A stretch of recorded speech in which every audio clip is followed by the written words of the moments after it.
Hi, everybody. I'm your host, Jaime Soretta. On this podcast, we celebrate everything local in Arizona. And wow, what a week to celebrate Arizona. People will be coming from all over the world to be right here in our backyard. Yes, it is the WM Phoenix Open. So I brought two kings of the course with us, Nick King and the mayor, Ian Schwartz with us. Hello, fellas. Hi, Jaime. Hi, good to be here. Thank you for having us. I mean, how about that intro? I like that. Well done. I mean, WM Phoenix Open. Do we look forward to it? What's the coverage like? When you see that coming down on your calendar, what are you thinking?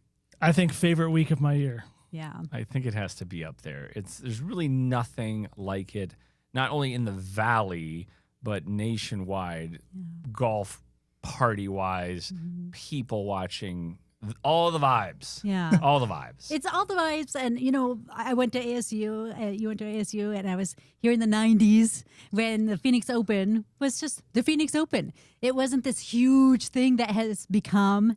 It was very... Did you guys go as students? I it a thing? went. Yeah, I don't know why we went.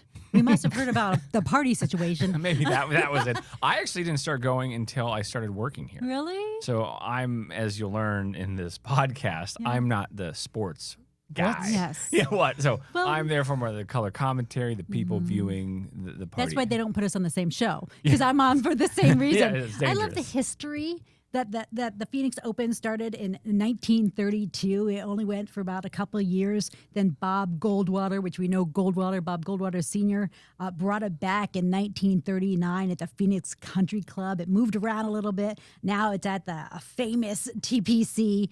And then we know the Thunderbirds with their history. It's a nearly 90-year-old tournament now, and they write those big checks for Special Olympics, Boys and Girls Clubs of Arizona and Valley of the Sun, United Way as well. So I'm always there for the color commentary and just the community and all these people coming together, this mishmash of people who are all in this one space enjoying life in the sunshine. I feel like you can't get a better day. Hopefully sunshine. Yes. A couple years ago, not so much. Hail and mud. and slipping and sliding. Slipping and sliding. That will be the one that goes down in history. So Nick, let's talk about, heaven forbid, the golf. What is actually happening with the golf tournament that's taking place here in the WM There is Phoenix golf. Open? Yes. Believe it or not. So most attended event on the PGA Tour, for one thing. We talk about this party that truly is, there is nothing like it nationwide. So there's going to be one like massive storyline for this tournament. Brooks Koepka, who's a two-time champion, 2015, 2021 at the Phoenix Open, he is back. It's going to be his second tournament back. Just played in San Diego in La Jolla in his first tournament back. But he went to Live Golf in 2022. Controversial. Yes, indeed. Very. Took a boatload of money to go play on the upstart rival tour. And he did that because he was kind of going through some health issues, wasn't sure what the longevity of his game was going to look like. So he basically took, all right, all this easy money. I don't have to play well. I'm just going to take the money. But he got restless. He's feeling better. So the PGA Tour let him back basically because he's an all-time great champion. He's won 5 majors. He's one of the best players of his generation. So he's the first guy to then leave Live, come back to the PGA Tour, and the Phoenix Open is Brooks Koepka's favorite course, favorite tournament that he plays in. Yeah, and of course he did well several times, won the thing. Yeah. And I feel like, was he at a reality show kind of telling about his story? Yes, so Full Swing, the Netflix documentary about the PGA Tour. Yeah. And it was actually quite a revelation to see this dude. Brooks is like this super macho dude. Yeah, And when Full Swing was talking to him, he was going through it mentally yeah. and physically with the health, but it affected him mentally. He was just like, he went from being the most confident dude who would walk around the course with this incredible swagger to he was a little bit lost. And now I think he's closer to being back to that dude who was great. Yeah, $10, $15 million will help with that. Yeah. Or I don't know what That'll they help paid your him. A lot more than that. A lot more than Multiply that by about 12. You walk a little straighter then, but he was very vulnerable in He that was. documentary for sure. Okay, who's the other guy to watch? Okay, Scotty Scheffler's always going to be the guy to watch. Yes, for Another sure. two-time champion. I remember 4 years ago, 2022, Scotty Scheffler won in a playoff. It was his first PGA Tour win. To that point, he was a guy who you knew he was talented, but he hadn't been able to break through. He won at the Phoenix Open, and I have this picture of interviewing him on the 18th green after the win. And I was just telling someone the other day, like 30, 40 years from now, like I'm going to treasure that picture because he's going to go down as probably on the short list. It's like top 3, top 5 golfers ever of all time. Wow. With the trajectory he's on. He's now won 24 times worldwide, 4 majors. Oh, jeez. Did he do live stuff? He did not. He did not. He did not. And as long as he's playing in any tournament, he's the favorite, but also a guy who he won back-to-back years, 22 and 23. He was close in 24 and 25. Guy who likes the course here. As long as he is around, he's a favorite. Okay. What about he was all the talk a few years ago, Rory McIlroy. How is he still big? Is that going to be a draw? Is that a thing still? So unfortunately, Rory does not love it here. Oh, Because there are some. It was Ian. It was us. Yeah, there are some guys who they despise the party. There are a handful of golfers who don't appreciate it the way we do. Yeah. Now there's I get it. a lot of guys. You kind of have to concentrate in the game. A lot of guys will tell you, we could not do this week after week. Yeah. But it's awesome for 1 week. It's a great change of pace. But then guys like Rory, so he played in it in 21 when it was smaller crowd sizes. We were still kind of in COVID, so we didn't have the full-fledged several 100,000 fans. So that was the first time he played, and he was like, I'll dip my toes, I'll try it out. And then the next year was the first time that the PGA Tour did what they called signature events, which was like after LIV started and a bunch of the best golfers went to LIV, PGA Tour is like, all right, how are we going to combat this?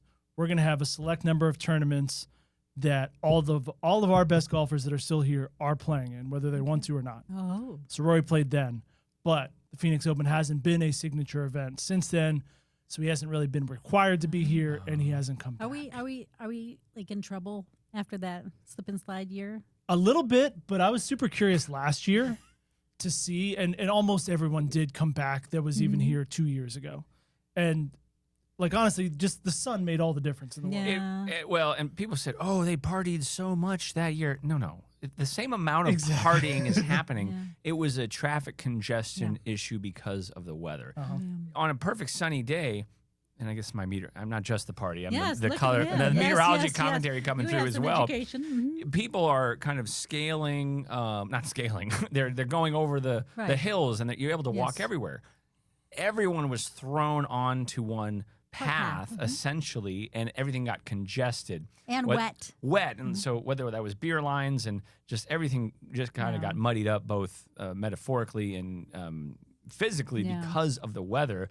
I don't think there was any less drinking like the next year. There might have been less drinking because they actually cut it off at that one day. They just cut it off altogether. They have to change the tickets and there was how they do that a little bit. That they had But you're to right, go and through. it's a super hilly course, like everywhere you're going. So when everything became muddy, Yeah. you were stuck to the paths. Because I do a lot of cut throughs. Exactly. I'm walking all over that place, and sometimes if I need the shortest distance between 2 points is a line, and so I'll go right over We a know. hill, opposed So to you don't wear your wedges or high heels, do you? No, that is number one thing not to Sneak. do. I wear some Hokas, some very good shoes. Yeah, so new tread. Yeah, I don't care about the fashion when it comes to shoes Yeah. because there's a lot of walking. You get your steps in there for Yes. sure. Yeah. What about local hometown hero? I went to Dobson High with him, Ches Reavy. No, we were just talking about Ches in the that's sports awesome. department. Yeah, he's fantastic. As, Good guy. as one of the guys who's always here, grew up here, went to ASU, enjoys playing in the tournament. We usually end up talking to him. We usually get a handful of local guys. Now, it's interesting because he's one of the holdouts from ASU. Phil Mickelson, Live Golf, couple of the recent ASU superstars coming out of college went straight to Live instead of the PGA Tour. Handful of the guys, Paul Casey, Matt Jones, Pat Perez, a bunch of ASU, I swear, a quarter of Live Golf at one point were Sun Devils. Sun Devils. So there are fewer, but there are still a handful of guys who grew up here, went to high school here. Matt McCarty. Mesa guy, Dobson High guy, he knew to stick it out. He says, I'm not going over there. Is that a Dobson Dolphin? He might have been a Dobson Dolphin on the swim team that I was on back in the day. Swim specific. Yeah, right? that was swim specific. Yeah, Okay, Dobson so I Dolphins. know you're going to tell us about where to watch if we don't really need to see the golf that much. But we're going to stay with Nick for just a second as far as if we actually want to watch the golf, where are some good spots for us? Okay, so I love, as a golf nerd, Yeah. Sunday's my favorite day Yep. because everyone's getting ready for the Super Bowl, and you can walk around the course. You can go out. So generally, like the last couple of groups, the leaders are the biggest draw, biggest names. That's who you want to follow. On Sunday, you can actually do that. You can walk with them hole to hole because the crowds are not as massive. And the scene at the 18th green, if you really stick it out, is always fun. And this tournament has a knack for coming down to the wire. It's real close, a lot of drama at the end. It gets close to the kickoff of the Super Bowl. But if you stick it out, it's fun. 16's obviously amazing. You have to experience that. The other spot that I love and is a good spot just for hanging out and for watching golf is there's a hill above the 12th tee box and 12th green that looks out over the water, like the big lake. Like where towards you've got- Greenskeeper? Yeah, towards like the 16th hole, towards the stadium. And so you can see the 11th hole is a par 4 coming toward you. 15th hole is a par 5 going out. The 12th hole is a par 3 right in front of you. And then if you go on the backside of the hill, it's like the 6th hole green. 7th hole is a par 3 tee box. 8th hole green is coming back to you. There's a bunch of vendors there. There's grandstands. I think that's a cool area to hang out as well. Our set, we have a set where we broadcast from in partnership with the Fairmont Princess. What is the hole right next to that? The putting where the little sand trap is. I actually did a snow angel in that sand trap. Did? Yes. They let you do it? It's a That's miracle that the PGA did not. Yes, still welcome back. I'm still here. Wow. It was very early. I don't know if they saw it. I feel like that there's a little hill by the scoreboard. Yeah. It's a really seems like a cool, quiet spot to get very close. Yeah, that's the 4th green. 4th green. Yeah. The whole front 9, honestly, is much quieter than the back 9. So if you go anywhere on the front 9, and that's along the Fairmont, like the 5th hole goes along it, like, yeah, there are definitely spots where you can see a lot of the action no matter what day you're out there. Because the back 9's where the excitement is, especially the last 3-4 holes. 16, 17, 18 is where all the big, Ian's going to talk about all the places there, all the big grandstands. Because that's both big because of all the hospitality avenues, but also that's toward like the end of the game and where the stakes are really especially high. Yeah, and those are the coolest holes on the course. Yeah. Like TPC Scottsdale's a sweet course. I think it is maybe the best 4-hole finishing stretch on the PGA Tour. Wow. 15, 16, 17, 18, they're all very interesting, cool holes. That's pretty cool. Yeah. Okay. The party. The party. Wah, wah, wah. I think we Oh played my the party siren gosh. for you last time we talked about the That's Open. right. The rap air Yes. horn. It is a party. I actually want to start over by the Fairmont Princess because that it used to be the secret entrance. Used to be, for Used sure. to be. You could come in through the Princess. There was not a long line. It's gotten a little worse over the years. It's still a pretty good entrance. It's kind of a quiet way to come in. They've now expanded it because it got overwhelmed. There was just like a couple of volunteers trying to check people in. Now they have expanded it, and the Princess actually kind of saw what was happening. Like, wow, a lot of people coming in here. So they've set up like a beer garden right there. So great spot to show up at the Princess pregame a little bit right there at their beer garden, and then you pop in. What is right next to the 4th? So that'd be the 3rd? That would be the 5th tee box. So that'd be the 5th tee box. It's basically the 5th tee box entrance. So it's still somewhat of a secret spot, even though there's more people. But you have to there's levels. I do feel it's an easy place to get a Lyft or an Uber. The Princess. I think that is also a great spot. Yeah. And one thing I recommend, pay for the black car. Oh. Because I found that they are more readily available, and in many cases they're similar in price. But if you, because I've been there at the Princess trying to call a car, and everyone's doing the regular one, and their phones are just spinning. They're staring at their phone. I've seen a lot of couple fights over this, and a couple of years ago, you know, it's going to be expensive no matter what when you're Ubering out of there or taking a Lyft.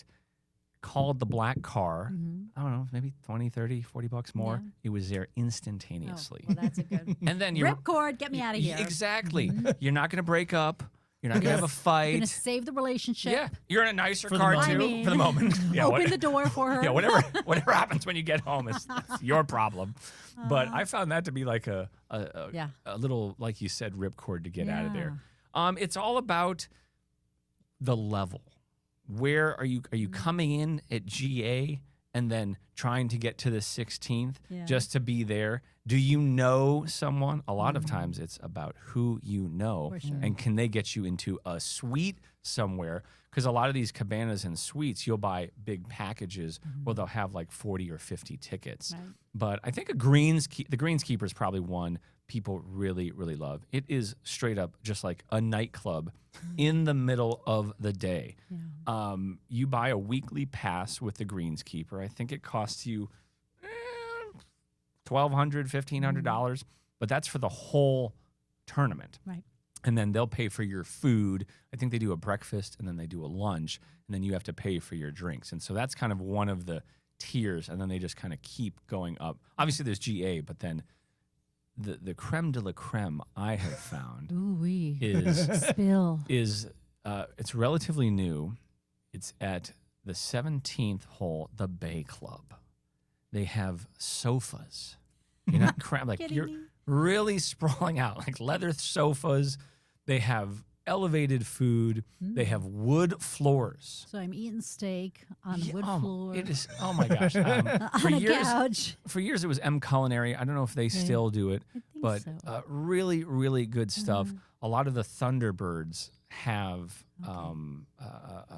booths or, Yeah, or whatever cabanas. cabanas Yeah. at the Bay Club. So you know that's creme de la creme. Yes, you'll see a lot of those blue velvet jackets, Yes. and that's what you need to look for. Yes. If you're friends with a Thunderbird, that's mean, really what you need to do. Yeah, it's that If you're friends many with Ian Schwartz, that's what you I need to be. mean, If you're Schwartz too. adjacent, who's sometimes Thunderbird adjacent, yes. You stay right behind Ian. I know whenever I see Ian at the Open, I just like, hey, buddy, right next to him. So Bay Club, it's $115,000 for the week, and that gets you 48 tickets. I did the math; it's day. about $2,500 a person. Okay. So likely most of our listeners aren't going to go in with their Yeah. friends. Maybe they get an invite. Yeah, that's kind of what Bachelor you're party. Yeah, you're Yeah, probably going to sure. get invited to. But it's really all how much you want to spend. And it's huge networking. I mean, these big Oh, yes. corporations buy these cabanas, bring people in from all over the place. Oh, you know, yeah. shaking hands, making money, etc. I always tell people like stay nimble the week of the Open because tickets start dropping. Like people who work with these big Totally. businesses, like you know, his flight didn't come in. Yeah. All of a sudden, you get the call. And I'm like, I can't Yeah. go to work today. No, exactly. Also, don't check on me at the Open. You know, you're just that weak. You never know who might call. Friday and Saturday, of course, more coveted than other Yes. days. You know, I'll have some friends text me. They say, "Yeah, I'm going Thursday." I'm like, "I'm busy." Yeah. I was like, "Oh, you Gotta kind save of the juices. Yeah, you kind of. Yeah, you kind of. You don't. You go on the weekend still? I work a lot. Are you there. kidding? Yes. I do a ton. I mean, I'm all over the map. You'll see me there on Wednesday. The Pro-Am is Yes. Thursday. No Pro-Am's Wednesday. Love the Pro-Am. Last year I got to interview Jelly Roll Yes, for Your yes. Life Arizona. It was wonderfully talked to me for like 15 minutes. Wow. So a lot of times, you know, people will text me or they'll see me out Yeah. there and like, "Hey, let's have a beer." No, I got to work. Yeah. So I'm doing a lot of work because we get up very early. Yes. I get up at, And you work very hard. And you 4 in the are. morning. I'd love to see the miles you put on during Oh these, my gosh. these days. It's a lot of exercise. Yes. But I save, as far as recreating, I will do that Saturday Oh, wow. afternoon after I do the Running of the Bros, Yes. which is Saturday. If you don't know what the Running of the Bros is, I think I've been doing it, 6 years or so. It's the really crazy guys that get up early. They're mainly young men in their 20s. Any women? Have you seen any chicks in there? Very few. They're Because like, "We're women gonna are sleep in." smarter than them. They know better. They also know they don't need to be there. They can just. That's right. People will let them in. Yes, exactly. Isn't it nice? let the- Sometimes let the chivalry looks- lives. let the looks do the heavy lifting. Oh. But for the rest of us plebeians, aka men, these guys get there at 3 in the morning, And- 4 in the morning. And they may have just stayed out on it. Oh no, a lot of them go directly from the bars right to this thing. They line up because there's only a limited amount of GA seats, if you will, at the 16th hole. And so these guys will run from the entrance, which is over by the 18th hole. It's about a mile, maybe a mile and a half. Again, hilly. Yeah, it sounds about right. Yeah, and they sprint, literally sprint. I am obviously 45 and out of shape. And Never so not either. I never Dave thought- Folio with Scottsdale Fire, he is kind of drives the chariot, and we have a camera guy right next to me, and I do this kind of commenting. It's almost like the Kentucky Derby, because these guys, Many have said. yeah, or the Pamplona, the running of the Yes, bulls, yes, running of the yes. bros. I saw you like Santa at the end of Elf. Come on, more power. Exactly. And these guys will sprint from that 18th hole all the way to the 6th. No one makes it. They all gas out. Of 6 years of doing this, I have never Really? seen one guy Oh my gosh, actually stop it. maintain the Wow. sprint. They gas out about 3/4 of the way. But they want to get that seat. They're called the Breakfast Club on Saturday morning. Now, they used to launch burritos into the Breakfast Club. Yes. They used to hand out T-shirts, but it was this really kind of cool group. Yeah. There's a DJ. It's Munition, I think. It's Ammunition or Munition. I think it's DJ Munition. Great guy. He's out there spinning tunes, and then the what is it called? Cupping of when you drill the hole. Oh. What is it? Yes. What is that called? I don't actually know if I know the word for that, but Yes. But we know what you're it's a talking about. production. Yes, The guy who yes. does it, I'm spacing his name as well. He's been doing it for decades, and he goes out there and he like works the crowd gosh, up. stop it. They're screaming. It's a lot of fun. I mean, because it's going to be hours before any golfer reaches that hole. But they can't leave their seat. and they can't leave the Yeah. seats. I mean, it's akin to putting a book on the chaise lounge at the Cancun resort. But You and, can't. and I really don't like it when people do that. First of all, I know you're not reading that book, and you're not going to leave a book there Yeah, for and 7 you're not- hours Yes. to get the good seat. But these guys go to get that coveted spot, Yeah. and then it's a whole thing. And they're actually not that drunk, most of them. So it's somewhat wholesome in a way. Because sometimes you see, because I always watch you on GMAS doing this, and you usually have the dad and the son who've Yeah. been doing this every year, or they've been have this on this calendar. This is a bucket list, like. And they all father-son dress trip. up. Yeah. Like interviewed, like all these guys dressed up as George Washington Oh, last yeah. year. Or they're dressed up as construction workers or chickens or Why the bananas? And I'm seeing them at the bananas. ASU games. I Bananas don't know as what well. the banana thing is. but- easy, cheap, and it gets Yeah. attention. yeah. Well, there you go. Done. So that's a hoot. Like that's always just an experience. Yeah. Now by the end of the afternoon, that area is completely changed. Oh. These Yeah. guys are about 12 beers Oh deep. my gosh. And there's a little bit more profanity, and it's a little more ruckus by the end of the day. That's another recommendation I would give is if you want to get a taste of the 16th hole and not stand in line forever or not show up at 4 in the morning to run there, late in the afternoon, there's seats Yeah. oftentimes. That's what I was thinking. These guys, you said they gas out on the run. They're going to gas out during the day. You're Too, right. so they The- probably- the 'Cause human it body goes could until 4 or 5. Yeah. Like the last golfers are coming through the 16th hole at after 5 o'clock p.m. And then another thing that I've really enjoyed over the past few years now, seeing his emceed this event, the yes. Shot of Glory, Mm-hmm. that, Pro-Am. oh my gosh, it is. So all the celebrities go there. You had like Dierks Bentley and all those guys, rappers. Machine Gun Kelly was there last year. It's one shot from the 16th, and if they get a hole in one, it's like some phenomenal amount of money that goes to charity.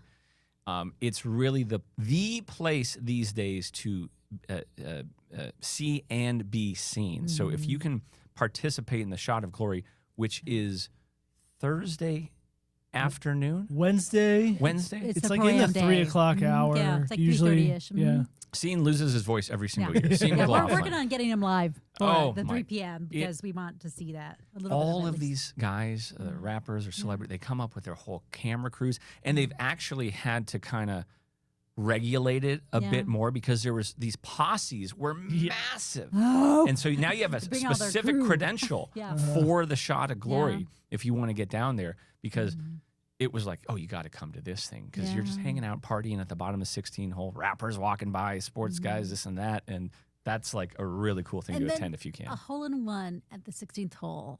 We're not allowed to throw things. They will. But oh my gosh, to experience that, it rains beer, the stadium's rocking. It is just something to behold, and just to have a fun, happy, shared experience with all those people is magic. There's no hole in one like the 16th one, hole, yeah. right? Nope. Is that fair? That is absolutely fair. I mean, like, you don't see trash raining at Augusta. No, you don't. No, you don't. Thank goodness It they was say. I experienced one. It was the one, I can't remember the guy's name. Like I said, I knew the sports. There was one on Saturday, and then the next day there was one on Sunday. Yeah. Yeah, I know it was like Sam Ryder had one Maybe a couple that's who it years was. ago, and that was like the end of cans Yes, at the yes, 16th hole, and they went to the plastic cups Yeah, okay. because it took like 20 minutes to clear all the debris Yeah. off the green. People said it was horrible. I thought it was a wonderful advertisement for waste management. They're like, see the waste? We just managed Yes. it, and it disappeared. 20 minutes. Yes, I mean, you couldn't even clean your room that fast. Like, it was unreal. And I remember when it happened, I, of course, was talking to someone and not watching the golf. Yeah. And I hear this uproar. It sounded like jets. Yeah. And it was human voices. Yeah. And I'm like, oh my gosh. And then The rain. material. I was like, what is falling? And as a meteorologist, I'm very concerned with things that fall from the sky. I was like, what? Oh my God. And it was like trash showers. It was the craziest thing I've ever seen at any sporting events ever. But glorious. It was pretty Oh my God. epic. Well, we can't wait. Our favorite week of the year. You guys said it. Thank you so much, Nick, Ian. We'll see you on the green. Absolutely. Thank you. Thanks for Jamie. having us. Thanks for listening to Jamie's Local Love, the podcast. I'm your host, Jamie Soretta. Do you know a business worthy of some local love? Email me at jsoretta@azfamily.com. Follow us at facebook.com/Soretta and Instagram @Soretta News. Make sure to subscribe and give us a 5-star review, please. And tell your friends about the podcast and the businesses we feature to show your local love. You can find us on Apple, YouTube, Spotify, Amazon Music, and anywhere you get your podcasts. Jamie's Local Love, an Arizona's Family Originals podcast.